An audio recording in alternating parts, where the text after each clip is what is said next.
Hi, welcome to Overcoming Overshoot on EarthX TV. My name is Gary Wockner and I am your host. With me today are two of the leading experts on the world on the topic of how to protect biological diversity in wild nature. Vynne Baker and Amy Lewis, both are with an effort called Nature Needs Half.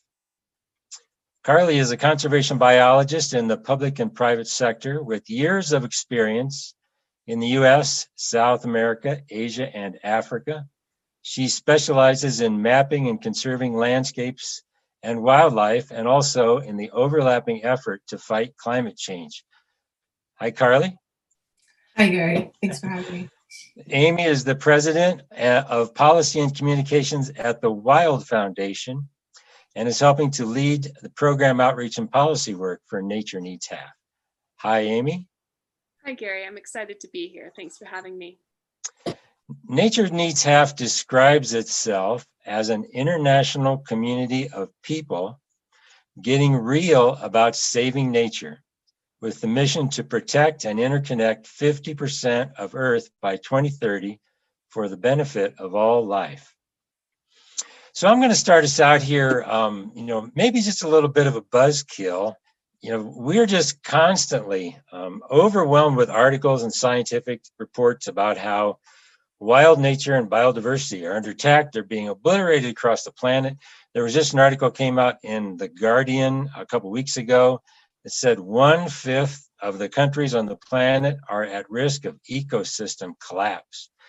And then just 2 days ago, there was a column in Scientific American by United States Senator Tom Udall, in which he said ecosystems worldwide are on the verge of collapse, and with them, the resources humanity needs to survive. So we're going to launch into a conversation here with these two experts and dig into some of these questions. And we're going to start kind of at a higher level, like what is biodiversity? Why does it matter? Why is it collapsing? What's being done to fight the biodiversity crisis? What is Nature Needs Half? And then get into some more complicated questions. Is there any hope of success given that humanity, our species, is proliferating wildly across the planet and consuming more and more and more and more? So let's start with you, Carly. Tell us a little bit about your background and your work and how you got into this, and a little bit about what conservation biology is. Sure. Thanks, Gary. Yeah. Well, how I got into it, I think if there was an aha moment for me and how I got into conservation and really being interested in the environment and solving natural resource problems, it was when I grew up in Seattle. And for people that haven't been here, it's a pretty spectacular place, and that you can be in, a thriving urban metropolitan area, like truly a city, but look out and actually be able to see what is now occupied gray wolf, wolverine, spectacular cougar, predator habitat. So and then the other direction, you look to the west and you can see, a sound that has, granted, populations that are on the edge, but, wild orca and salmon. So it's a pretty amazing place to grow up, but like many people, took it a little bit for granted. Went back east to college, and it wasn't until I brought some visitors back from school to the East Coast, took them up the Space Needle, and they looked out and they said, "This is just incredible that you've grown up around here. Do you just spend all your free time out in those mountains and exploring and learning about the place?" And I kind of thought to myself, I really haven't. And I ended up signing up then to go work for the Park Service out in the area, and got to spend my college summers working not only for the Park Service and helping educate others about this magnificent place, but then also understanding that the way a park came to be and the forest lands in the US came to be was very much a dramatic story, with a lot of politics and a lot of work and a lot of advocacy and community building. And I just thought, what an amazing arena to get to combine kind of the love of nature in these incredible places and learning about species and plants and where they are and how they live and interact, but then also kind of the whole people side of this in some ways, kind of drama and fascinating history that has been conservation in the US and around the world. And Amy, do you also have an aha moment that you want to share with us? I guess there's a couple of milestones, right? Like I became really fixated, maybe obsessed is a better word, with bats when I was 9 years old. Certainly Hurricane Katrina was a kind of watershed moment. And I'm really big into pollinators and bees. So that has definitely contributed. But I think that aha moment happened for me while I was a community organizer, working actually on labor and healthcare reform. And while I was doing this, I met this little boy who was trying to grow up while simultaneously coping with the effects of some early childhood trauma. And he was so painfully shy. It was almost painful being around him, like he was in some kind of emotional prison. So his mom eventually enrolled him in this nature therapy program. And the transformation that occurred was almost overnight. He went from being this super shy, timid little kid into a healthy, happy little boy that seemed excited about living his life for the first time. And I guess even after my work in his area and with his mother stopped, I kept thinking about this kid and all the other children like him who really need wild areas to grow up in and to find themselves in. And at the same time, the destruction of wild nature is accelerating. It's absolutely madness. And I think this is when the consequences of our wanton destruction of nature really dawned on me, because I realized for the first time, this isn't just a struggle for physical survival. It's a spiritual battle too. And nothing less than the human spirit is at stake. So I think that and a couple of other experiences, it's what brought me into the conservation movement, to bring my skills at community organizing and marketing to that effort, and where I now find myself working with the Nature Needs Half Committee. So, Carly, let's pretend a little bit like we're in Environmental Studies 101, and the question is like, what is biodiversity? What is biological diversity, and why does it matter? Can you give us a short one on that? Yeah, so when we think about biological diversity, I mean, in short, it's the sum, diversity, or total of life on Earth. So everything from the gray whales down to the microbes and living organisms at all scales. That's what we mean by biological diversity. And I think one thing that's really important to think about in biological diversity is that, and how it relates to conservation and Nature Needs Half, is that, and what's so fascinating about it is it's so unevenly distributed. So when you fly around on Google Earth around on the globe and maybe land in one place or explore another, or move yourself, if it's not a pandemic and you're traveling from one location to another, no matter where you end up, the organisms that you'll find in that place are different than in another state or province or ecoregion, as we like to refer to them. So it's the diversity, the differences of all living things on Earth, and part of what's so amazing about it is that they're different everywhere you go on the planet. And so, I know it might seem like a silly question, but why is biodiversity collapsing? Do either one of you or both of you want to take a shot at that one? Carly, you go first, and then and then the peanut gallery will chime in. The peanut gallery. Yeah, I mean, I guess the short answer is basically unsustainable use. And by that, like, the number one reason is actually exploitation of the habitats, the homes for these places, and conversion of essentially the places that different organisms and species need to live. So the loss of their habitats, or really their homes.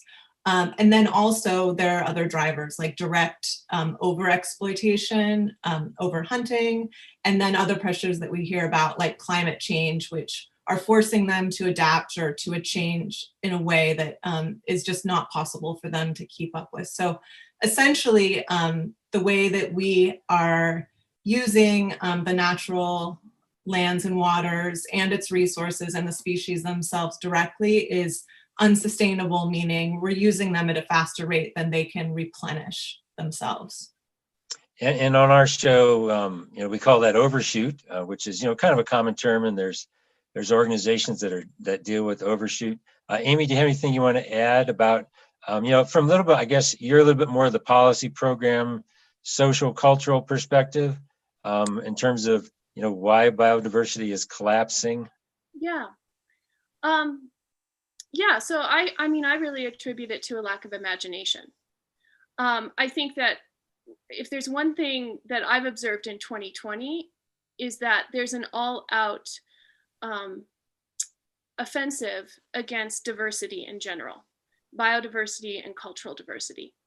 And I think that this stems from our society's inability to imagine a world with a lot of variety. We have these notions about, we look out and we see land and we assume it's empty land, and we immediately populate it with what is familiar and known to us. And we fail to imagine what's already there and how what's already there is supporting us. So I think that biodiversity is being lost at this point in time, as we become more aware about why we need it, why it's important, how we're embedded in it. I think it's the loss is happening because we have failed to imagine how we can coexist with this biological diversity. And let's talk a little bit about nature needs half. And, Carly, from your perspective, one of the questions, that comes up when you talk about nature needs half is like, what does it mean to actually protect nature? And, we're going to get into some of the legislation that's being proposed right now, what's going on in Colorado, what's going on in California, a few other things. But just the concept of protecting nature seems to be, it's not clear what exactly that means. Does that mean people are in it, people are out of it? That means we're intertwined together? Or how do you look at that as a conservation biologist? Yeah, well, I'll definitely give you my biologist viewpoint on that, and then Amy will come in, I'm sure, with a more colorful and interesting perspective. But as a biologist, and this isn't true for everyone who's working in conservationists, I would say, but as a biologist, we think of living systems and organisms, and whether it's individuals or species, they're always having to adapt and change. And so when I think of, or I hear preservation, what we're really talking about in preservation or conservation is conserving the ability for these systems and species and people within them to evolve and adapt or persist. And so when people say, well, preserve, you can't keep everything exactly as it is, it's not about keeping everything exactly as it is today, but it's conserving the ability for species and systems and habitats to adapt and evolve and persist over time. So yes, it's sometimes about drawing lines about where industrial development can or cannot go, or certain human activities are permitted or not, absolutely. But it's not that we are saying that these things will not change. We know they will. They're not influenced by humans. We know they are, but that there needs to be an ability for them to have, different weather events occur, climate change occur, different levels of human use and interaction, but still be able to persist over time. And then in terms with respect for people, I know at least, again, there's differing views, and there probably are some places in the world where, people should be visitors for whatever reasons, but in general, conservation at the scale that we're talking about, like global conservation, is very much about being part and parcel with human communities. And so again, it's not preserving these places from people, but preserving them with the local communities and people who live and are a very important part of the management and natural history of those places. From a scientific perspective, Carly, is there a reason why it's half, or why isn't it 30 or 75%? You know, as you know, there's a bill coming out or in the process called 30 by 30, and then there's another one like 50 by 50, and then of course, you know, your guys' program together, when you go on, you sign your global deal for nature, which we'll talk about. I think you're talking about 50% by 2030, and so you know, give us a little bit of sort of the background of the science in terms of like how you pick regions that you think need to be protected and how much needs to be protected. Yeah, absolutely. And the answer is, believe it or not, it's yes, it's all of those things. It's 50% and 25% and 75%, which sounds illogical, but there's a few ways of answering that. I mean, one is like the direct answer to why 50%. Amy will weigh in on some other options, but from a scientific point of view, there is increasing, and there has been evidence really over the last couple of decades building that in general, or on average, is about what each ecosystem needs. If you are setting objectives that are about conserving the diversity of life it's there, conserving the biological diversity of that place, and conserving ecosystem services, and now increasingly making sure that we're stabilizing the climate. So scientists have looked across studies, across ecosystems plans, and found that in general it tends to point to, on average, 50% per system. But why I said yes, but is that because biological diversity is so unevenly distributed, in some places you need more, like 70, 80%, even in the Amazon, maintained. In other places, you don't need as much. So maybe 25% is the answer. So while this is a global target, and we'll get into the policies and why some of those that you alluded to, I think it's important to have a big, 50% goal, like we have a 2 degrees or a 1.5 degrees, similarly for climate. At the end of the day, like with the Paris Climate Accord, this is a big global target that is up to local and regional and national governments then to implement and decide what's appropriate for their region. But we've set this in part because of the science, in part because that while they're not the way it gets done, having those big targets we feel like is important and useful. And then there's also a genesis, or really the beginning of all of this came out of traditional wisdom and indigenous communities and what they had been telling. They were really the founders of Nature Needs Half and champions for this. And I'll let Amy speak to that because you're a little bit more close to kind of the origin of where Nature Needs Half came from, that I think really then the science is piled on to support, a decade later. From my background, land use and how we manage that doesn't have to be scientific. It's best when it is and when we're using science.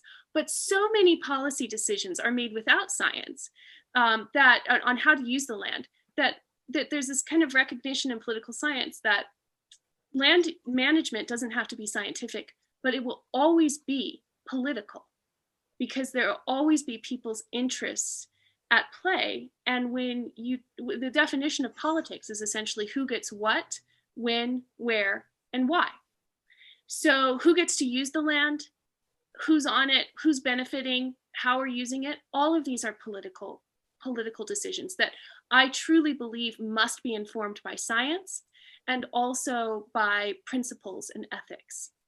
So the biggest question, in answer to your question, to directly answer it, the biggest question I encounter is what does protecting half look like, and what's going to happen to all of the people who use the land right now? And I have two answers to that. One is a contemporary answer, and one is my approximation of a traditional indigenous answer, because I'm not an indigenous person. I can only repeat what I've heard, and I'm not going to be able to do that perfectly. But the first answer is, Wild, the organization I work for, we're a wilderness protection organization. We work to protect wilderness around the world. So we very much recognize the need for drawing an area around drawing a line around some places and allowing nature to do its thing in those places. That being said, the Wild Foundation also runs the Molly Elephant program. And in the Molly Elephant program, we're protecting an area the size of Switzerland, 8 million acres. And we're doing so while 400,000 people live in that area. And not only do we not want to see the people go, but we're working with the people, because those people who live there help provide the institutional structure, the wise management of the land. They help prevent criminal elements from coming in. You empty that landscape and suddenly you're going to get a bunch of poachers, a bunch of wildlife traffickers who come in. But it's the stable populations that are there that we're working with that are preventing that from happening. So for me, the question that I encounter all the time is what the impact is going to be on the human population. And like Carly said, what we're striving for is to keep the ecological services intact and to live in harmony with the land. And this is consistent with traditional wisdom and indigenous knowledge. For them, this is a question of reciprocity. And the indigenous founders, it was founded by contemporary scientists and conservationists and indigenous leaders of Nature Needs Half. So this is really for us, it's a question of reciprocity and just establishing a just and healthy relationship with ourselves, with the future, and with wild nature and the rest of life on this planet. Yeah, I like that definition a lot because, as you know, in the United States, I think, and in sort of Western conservation biology, we talk about this concept of ecosystem services. But I think the way you described it maybe brings it home a little bit more, because otherwise it feels sort of, bureaucratized and scientized, like there's an exchange of goods and services and money going back and forth and something like that. So I think that helps a lot. Tell us, and you've gotten into this a little bit, about what Nature Needs Half does. And I bet you both do some of this, in terms of outreach, reaching out to NGOs, to governments, to other environmental organizations. Like you're trying to bring in like a global community, and not just scientists, but of people, of advocates, of governments, of from various walks of life, right? In order to move this concept forward. And I just wanted, because you asked me, what does the Nature Needs Half structure looks like? So I'll answer that, and then I'll let Carly take away with the rest of it.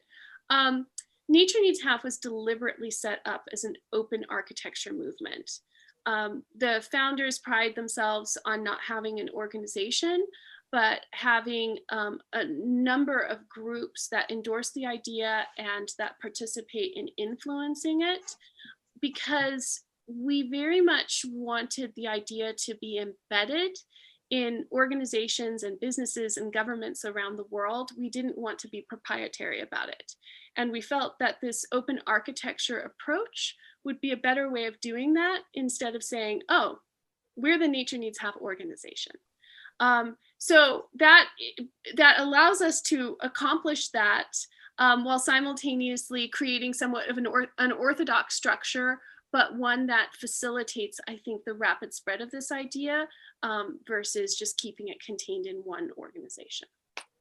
Carly, Amy just mentioned or talked about sort of the effort with elephants in Mali, and I wonder if you have another, more also kind of specific example. I know you've worked a lot with wolves in Brazil, and and how that animal lives on the landscape and interacts with the people and the politics, and how you try to decide where it can live and how you decide to protect it. Is that a good example to talk about, or is there sort of another one that's better that you're working with? No, I'd love to. Hey, an excuse to talk about the maned wolves of Brazil. Okay. Yeah, so for folks who may not have heard of or seen this animal, the maned wolf that you're referring to is not truly a wolf, but definitely a member of the canid family. So a wild dog of the Central South America grasslands. So if you picture the Amazon in the northern part of South America, south of that are these high plateau grasslands. The Cerrado biome is a major area there, and it's a fascinating area. A lot of the rivers that eventually form and flood the Amazon originate in this region, and I got to spend several years while working on my PhD in the Brazilian part of this area. Amazing country, amazing people. A lot of this landscape is really remote. Brasilia, the capital of Brazil, was kind of placed in the middle of what was considered nowhere at that time, far from other cities. And you drive out from there many, many hours, and you're in these remote grasslands, which are astonishing in the sense that a lot of them look like, some of your viewers may be more familiar with the grasslands of the United States, where you can drive for half a day and see essentially monoculture crops.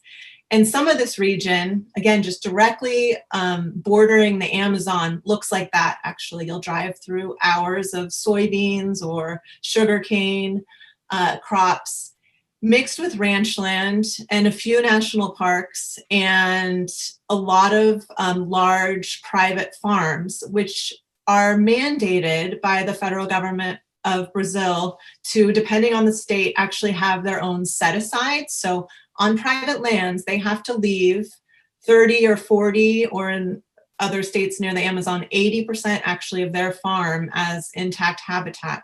The region I was in was a national park, well protected, grassland habitat, relatively small, but still home to maned wolves, jaguars, giant armadillos, giant anteaters, just amazing creatures. And these large, space hungry, wide ranging critters that need not only that park, but the landscape as a whole. And the reason it's so relevant is because here you had not only a habitat kind of island. If you look at this place from space, you'd see the park and its boundary really distinct from space. But all these creatures were there not only because of the park, but because there was enough habitat on the private land surrounding the park, and really these buffer areas and corridors and, very imperfectly preserved areas of land that allowed them to be there. And so it was really the work I did was spending hours a day kind of walking and surveying through farmlands, ranch lands, these agricultural fields, as well as the park, and just learning about how these species were using and moving through the landscape, and thinking about how, even these really species that have demanding needs in terms of space and being conserved from overuse or hunting or whatever else, could be in a landscape that was also helping to feed a large portion of the world. Brazil is a major exporter of soy because of this region, with a little bit of kind of care and attention to conserving some riparian areas and creating corridors. Again, a place where people are there and active on the landscape and producing food and able to have all of these creatures because of a land policy, and a pretty ambitious one. Yeah, let's zoom out a little bit. And one of the efforts that you're involved with is the global safety net analysis. And I spent a little time on your website looking at that. And, I think, and I'm going to kind of tee you up here for a question, but, the concept that we can not only protect landscapes, protect biodiversity, and also try to stabilize the climate at the same time. So tell us how those things tie together and sort of what the global safety net analysis is.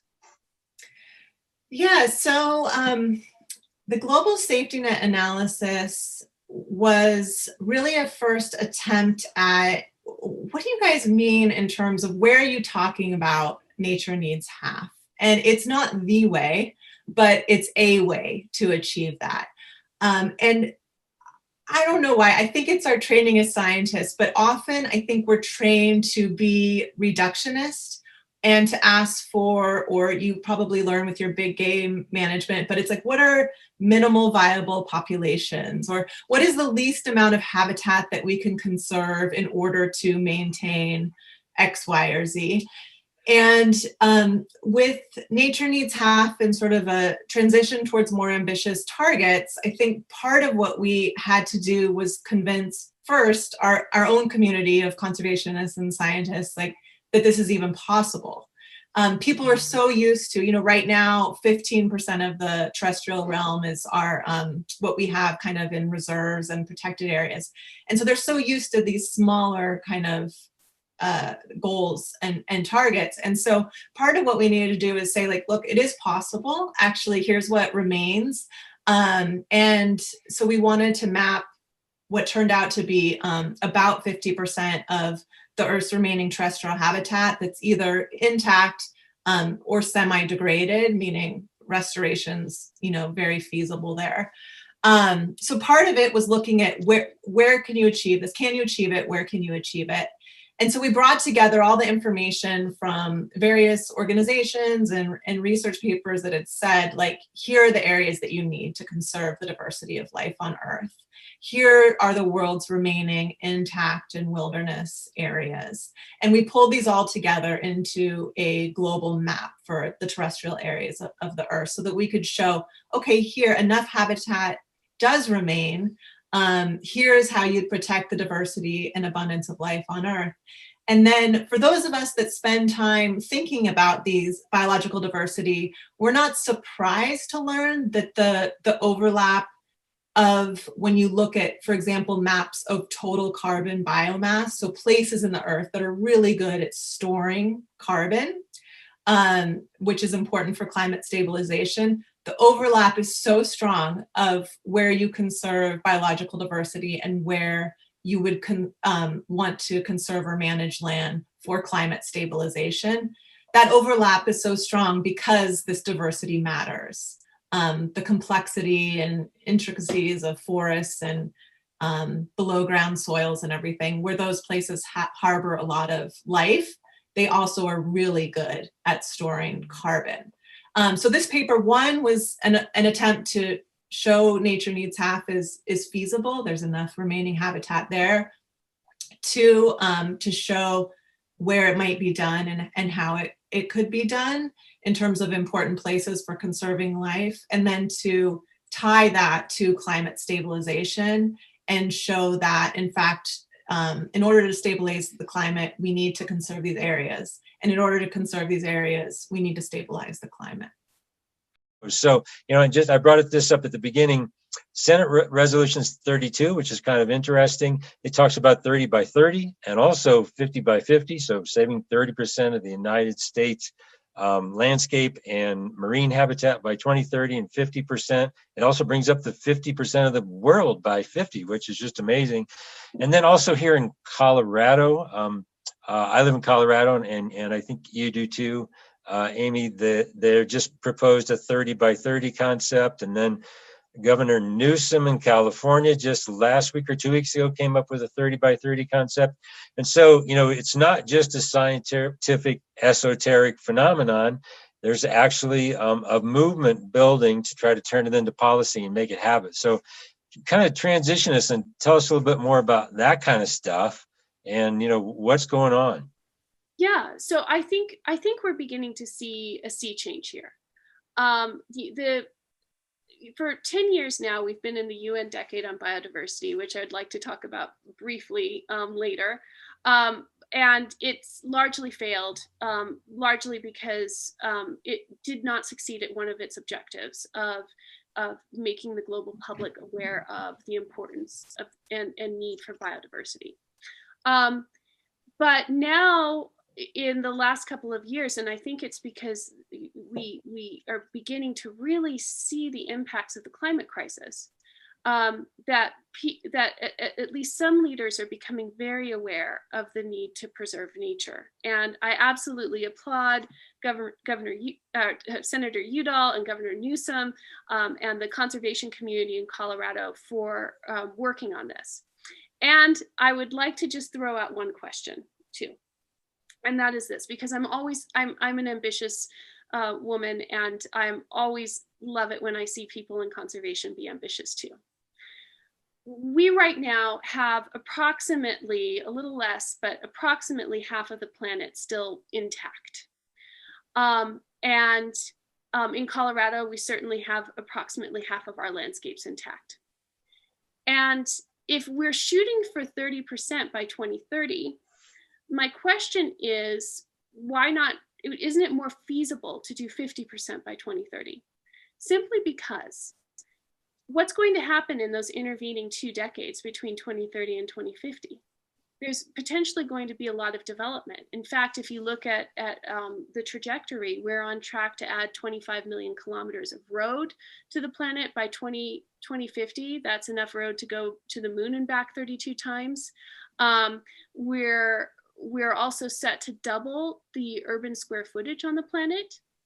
And as we're doing that, wouldn't it be nice if we were planning around 50%, not 30%? Because I think it's going to be a heck of a lot more economically feasible to simply protect and set aside what we have now versus having to go back 30 years from now and try and attempt to restore a bunch of it, a lot of which we won't be able to restore because there will have been so many species that we will have lost as a result of that. Tell us a little bit about, and I was on your website and I clicked through to the Global Deal for Nature. It gives people, there's a petition there, and it gives people a chance to sign it. So what does that mean? What does that do? This petition is a place that helps us bring everybody who signs the petition into the room with us when we're negotiating and when we're persuading others, both business leaders and governments, to start thinking seriously about half. I mentioned the UN Decade on Biodiversity earlier, and that it had largely failed because it had failed on expanding public attention to biodiversity. And I want to ask the question, why is it conservation should care about this level of awareness? I think for decades, conservation has tended to be the bailiwick of scientists and natural science experts, and not so much social science. And public awareness and marketing and things like that tend to get shunted to the side.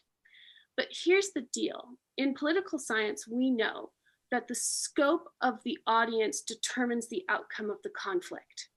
And right now, when people are paying attention to conservation issues, they tend to be narrow interests. The conservationists on one side and industrial interests on the other. And I guarantee you, the conservation sector is not going to out special interests in this. What our strategy needs to be is to expand from the more institutional expert leadership approach that we're taking because we're not winning, and to begin to expand into the public and start expanding that audience, expanding the scope of conflict so that we have a fighting chance against the narrow interests that we're oftentimes pitted against. And I think the Global Deal for Nature and the petition that's associated with it is everybody's opportunity to be a part of that conversation and to be a part of the movement that actually pushes us to over the top and gets us to a place where our leaders in the private and public sector are not just willing to consider this, but are enthusiastic about protecting half the planet. Carly, respond. Yeah, thank goodness for Amy and people like her, because I'm pretty good at saying what I think needs to be done, and how to get it done is a whole nother another can of worms. So I'm really appreciative for, you know, people like Amy and her colleagues that take up the scientific recommendations and turn them into, you know, these positions. But really what the recommendation was that, you know, we have a global deal for climate known as the Paris Accord, and we really need a global deal for nature, because part of the climate solution is about technology and carbon sequestration and all these other solutions, and part of it is about nature. But if you're going to save the diversity of life, you're not going to do that just through things that you might do to meet climate targets. And so we really need equal and mutually supportive deal for nature. And so that's really what the global deal for nature was trying to do, to say, here are the things you need. You know, it's nature needs half, and you need these supporting policies. And I think what's interesting is part of the reason that was written were the idea we put out there in an earlier scientific paper, and a number of economists and business leaders actually picked up on it. And they said, like, we hear you, we get this from actually a business perspective, and you actually need us to pay for this. And here's how, from kind of our business perspective, it makes sense. Like, we recognize we need intact nature to continue to work, so we can be part of this. And I think what's interesting is a global deal for nature or global targets like that, it really broadens the tent. So you have, you know, local communities, indigenous communities, the conservation sector, but also in, you know, business and industry leaders out there saying, like, we actually want this too. We want some clear boundaries about where we should be and where we shouldn't be, and where we need to develop or where go places for us as well. So I think it does a number of things, and like with the Paris Accord, kind of sets the high bar, and then implementation will be up to, you know, hundreds of thousands, if not millions of people around the world to be a part of it. But you know, I mean, how are you visualizing or operationalizing the concept of trying to pull enough people together to force yourselves into rooms and to get you know, policymakers to pay attention? Because, you know, but use the, you know, the actual examples that are happening. We mentioned, you know, here in the United States with Governor Newsom and Senator Udall. I mean, there are some people paying attention for sure. But, you know, how do we sort of kind of get it over the top, or do that thing that the you know, the UN Decade of Biodiversity didn't do, which is bring it more to the attention of the public? Thank you for asking that question. I really wanted you to ask that question. Okay. First off, 10 years ago, when Wild launched Nature Needs Half, I guess it was 11 years ago now, in 2009, we received letters from all over the world from pretty prominent leaders. And we now have some of those letters, by the way, framed in our offices. But we received letters that actually told us, I mean, this is a quote, "Of course, I privately support Nature Needs Half, but if I were to publicly come out and say that, I would be laughed at, and you will be too." And that was from a fairly prominent conservation leader. So a lot has changed in the last 11 years because we have businesses, we have senators, we have governors who are talking about half in the context of getting 2050, and 30% is a milestone, but we're really shooting for half. And that's amazing. But I think in order to break through and make this truly a bipartisan movement, and to expand it around the world, especially in some very difficult countries to work in, like the BRICS. Brazil isn't doing so hot. Russia is actually the wildest planet on the, or wildest country on the planet, but there's reason to hope there, and there's also reasons for concern. To break into other countries and to other publics, we're going to need to prioritize storytelling, myth making, and marketing in a way that I think that we haven't done as a sector yet. And that's going to depend, one, on conservation leaders recognizing that and giving a platform for really moving beyond science communication, really moving into the realm of storytelling and myth making and marketing. But also from philanthropy and from other interested folks who want to invest in biodiversity in the future. It's going to require a lot of funding to do well, and it's high time we do it, because those constituencies are going to give us the fuel and the power we need to persuade others to join us. But you know, Carly, in your work, I mean, when I was doing science, it's been a couple of decades ago when I was at the university doing it, there was just starting to be more, there at the time, I think it was the Aldo Leopold Fellowship that was like training scientists how to talk to the media and the public, so we could start getting these conversations and more in the public and more in the media, and make them more relevant every day. It seems like more of that's going on now than used to be. Is that true? And what other things are you involved in? No, I think you're right. And I think that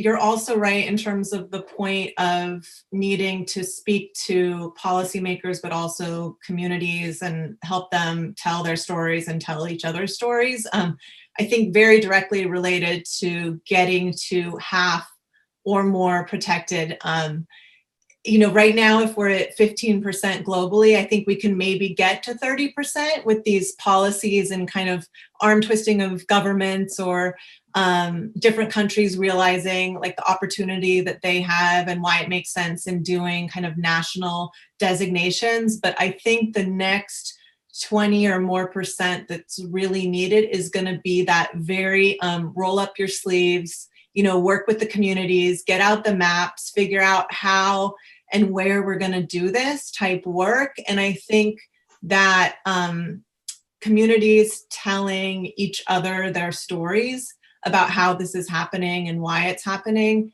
is a really important part of that. And I also think that part of the storytelling, in my mind, needs to be doing a better job of how to be relevant to all stakeholders. I think in particular about a lot of people in their 20s and 30s right now, and a lot of the emotions and enthusiasm around social justice movements, and how to make this sort of work, which can feel really removed, relevant, and kind of bring the passion towards that. And I think, again, because it will rely, like success will rely on doing this everywhere on the planet with people and as part of the solutions, I think.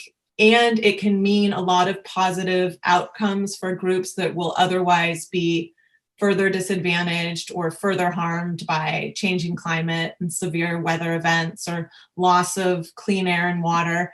I think there's a lot of opportunities to not only tell our stories, like you say, but do kind of true engagement that is meaningful to different groups of people. And I think that is where, while half, nature needs half is already really big and feels ambitious, it's really actually talking about all of the earth. It's not setting aside half for people and half that's not for people. We probably need half that is not industrial use and set aside from that, but we probably really need to be talking about sustainably managing more like 75% of the earth. And again, that's going to involve a lot of people, provide a lot of jobs, make people's lives a lot better in terms of just their access to the environment and the benefits it provides. And so I'm actually optimistic, I think, about nature needs half and these ambitious targets, because it does require bringing so many people into the tent. And then I think Carly mentioned this too. We've all watched this, fascinating change happen with the social justice movement in the United States, especially, but also around the world somewhat too. And I've been, just watching it so closely in terms of, how it's changing the public dialogue around this, specific thing, social justice, and especially race relations. And how do we expand that around the concept of, ecological justice and biodiversity? Because it can happen. We're seeing these dramatic changes happen here in 22 that we've never seen before, in my life. And so that's kind of more in your professional, package there, Amy. So give us some of your thoughts on that. Yeah, well, where to start? There's a bunch of different layers here, but we need. And first off, it was music to my ears listening to Carly talk about community organizing, because oftentimes I focus on communications because that's what we have the resources for. And we don't even really have the resources to do the types of communications we need, but that's what we have the resources for right now. But we really need to get into community organizing. And when we do, part of a successful message is the message, but a big part of it is also the messenger. And there are a lot of messengers out there. We have this concept of NIMBYism, not in my backyard, right? And it oftentimes is associated as being a negative, because it's like, oh, well, I don't want my backyard polluted, so just put that polluting industry over there, not near me. But honestly, I think we could leverage NIMBYism if we empowered everybody around the world to be a NIMBYist. If everybody had a voice, if everybody had influence, if everybody had power, if everybody was empowered with awareness and with the tools that they needed to influence the land policies around them, and everybody was saying, not in my backyard, where would we put pollution? Where would we put the destroyed landscape? Nowhere. And so I truly believe that diversity is the key, not just to saving life on Earth and its ecological functionality, but in terms of expanding this movement and to making it to making half happen, to actually achieving that. We absolutely must be a diverse movement if we're going to succeed, and we must be working everywhere in all communities. If people are angry now, like imagine generations from now, if there are no wild lands or intact habitats left, if you want to explain to your kids that, sorry, yeah, there were elephants, when I was your age and now there aren't. Like, I just feel like if you want to talk about a just and prosperous and opportunities for now, or for, the people who are concerned about social justice now, like there's no way that you can have those things without a healthy environment. And then if you want to extend that to future generations and think about, like, why should we make all the decisions now? Like, what if conserving half is actually just about providing future generations of humans opportunities to decide how they want to use these landscapes? And then you can extend the voices even further to, what about all these critters that essentially don't have a voice? Like, we're trying to provide them opportunities as well. So I think there's a lot to be learned from, the current events and how that can be applied and extended. And there has been some critiques. There was a study that came out by the World Wildlife Fund recently, and a guy named Robin Maynard, who works for Population Matters, came out and said it was a dereliction of duty for this environmental organization not to address population growth at the same time that they talked about the threat to endangered species and wildlife across the planet. So, I guess real quickly, how do you guys in your work and your organizations deal with this juggernaut of population growth? I think where at least I approach it from, and where the Wildlife Foundation approaches it from, is the idea of justice. And I think we're too late in the game to not just come out and say it. And that is, yeah, the earth is too crowded. But it's not just population that's the problem with that, it's consumption. And if we don't address the problem of consumption simultaneous to the problem of population, I don't think we're going to get to the solution. And there was an Oxfam report just a few weeks ago that said, the top 1% on the planet produced as much carbon emission as the bottom 50%. So I don't think we significantly reduce the population somehow, and we're simultaneously just consuming more and more and more and living thoughtlessly, that we're going to get to the solution we need. And the fact is that if population policies become an opportunity to enhance agency, especially for women, if it becomes a choice where they get to choose having more education than they're afforded now, and because of that they're choosing not to have kids, if we're basically making life richer and more abundant for people through this process versus coming down with restrictions, I think that not only are we going to be more successful, but that it's going to become a major turning point for improving lives and improving equality and justice around the world. Carly? Yeah, and I guess the population issue for me is always one to keep a careful eye on because it is so intricately linked and important for how we're using natural resources and therefore able to conserve others. On the other hand, I feel like we don't often do a very good job of talking about where we've had successes. And if you look at, trends for people in general, they tend to be good. Like we hear a lot of bad news, but literacy, if you look at curves of like people that are becoming literate, it's improving. Poverty is going down. Population is actually one that is dropped at incredible rates. And while there's a few places in the world that it's going to be really challenging to overcome the population growth rates, if you look at it, region by region around the world, it's actually incredible how quickly we've dropped the population rates. Now, it's still going to grow because so many people are young and there's still going to be challenges. But I think that what gives me optimism is that the things that we need to do are things that are, like Amy said, kind of empowerment and helping people realize their full potential. And so it's not really an argument that we need to win or lose, like should we be for or against population control. So I guess that gives me, both the graphs and the data about what's happened and how quickly, and the fact that as we need to tackle population concerns, that the answers are doesn't require us winning or losing a population debate, gives me hope.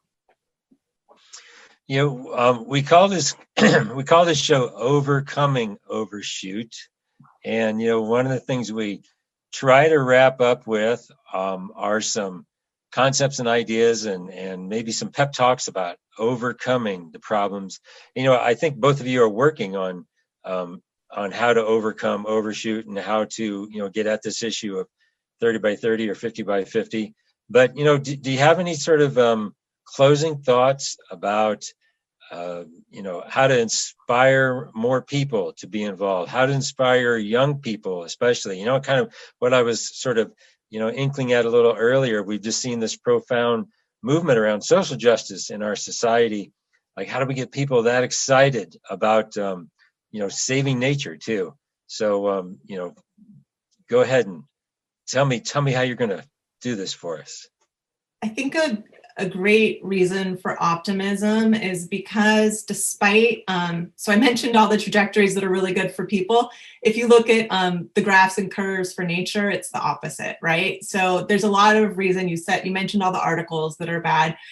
But I think most of us, the reason this is happening is not because anyone wants it to. Well, maybe a few people, but the vast majority of people don't want to be destroying nature or living unsustainably. It's that as we go about our daily lives, we make very rational decisions to drive a car, to have children, that end up having these effects. And I think as a scientist and diving into the world of Nature Needs Half, which felt ambitious and kind of out there, I did a lot of research and kind of looking at, well, is this even possible? Like, what does this mean for people? And the truth is, there are so many reasons that this is, one, possible. If we look at food production potential, we look at our energy needs, we look at where population's going, there's just so much evidence that this is actually possible. So that's part of it. And then the other, probably more important part is that I think if we all step back and kind of away from the individual studies and what's happening and envision the world that we want to live in, I think all of us would like a world with, more wild and abundant nature, or even if it's not at our door, just knowing that it exists. And so I think it's about helping people create the world that they want. Places that are have intact habitat and have more habitat tend to draw people and be more economically prosperous. Like, we know it's good for people, we know it's good for economies, we know people want it, and we know it's necessary. So I guess all of that, because it's possible and because it's what people want, I think we should be able to figure this out. I'm in conservation because I love nature and because I believe in the power that nature has to heal us. And I also believe in the power of people to mobilize and to change the world for the better. And right now, we're at a crossroads in our history, one that I don't think we've ever been at before. And that is, we get to choose. We get to choose if our civilization survives or not. We get to choose if life on this planet survives, at least life as we know it. And we also get to find out who we really are as a species. Because of that choice that we get to make, we get to find out if we have the grit, if we have the determination, and if we have the imagination to make this happen.